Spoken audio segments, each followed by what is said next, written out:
Bon, alors, tu voulais une tortue à oreille rouge?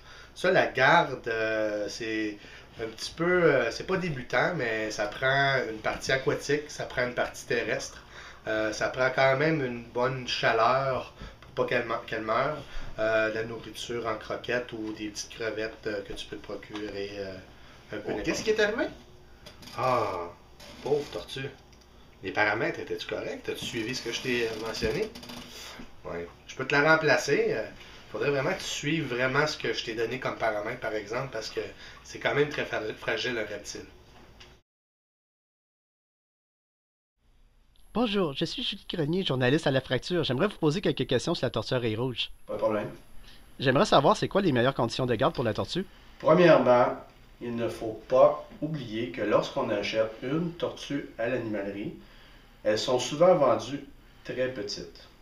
Elles grandissent assez rapidement et elles ont vite besoin d'un grand aquarium, avec une grande partie aquatique et une partie terrestre sec.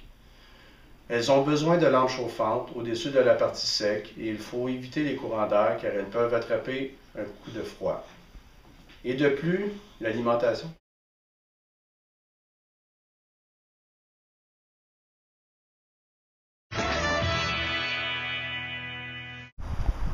Bonsoir, ici Pierre Crac.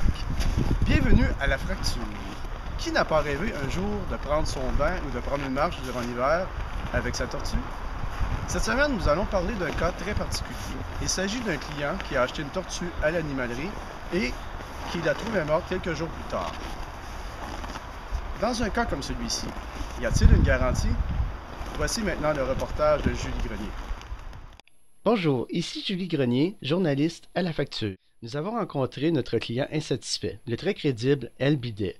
Maintenant, voici son histoire. J'ai été chercher une première tortue à l'animalerie. Elle est morte. Ils me l'ont échangée. Ma deuxième tortue, elle est morte. Ils n'ont pas voulu me rembourser. Suite à ce témoignage, nous avons rencontré le propriétaire de l'animalerie, M. Pastro Elegans. Ben, il est venu se chercher une tortue à oreille rouge. On l'a conseillé, on lui a donné la manière de les maintenir. 3 semaines plus tard, il est venu nous voir en disant qu'elle était morte. Pour l'accommoder, on lui a remplacé de bon cœur. 5 semaines après ça, il est revenu nous voir avec la deuxième tortue, qui était morte aussi.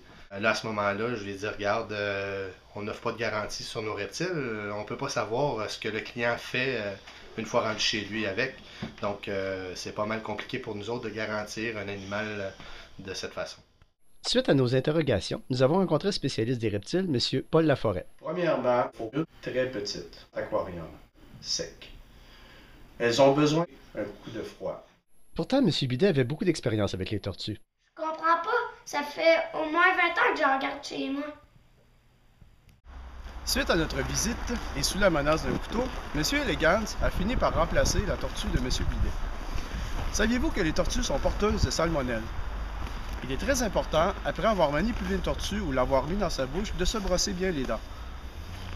C'est ce qui complète notre émission de ce soir. Moi et toute l'équipe de La Fracture, nous vous souhaitons une bonne semaine.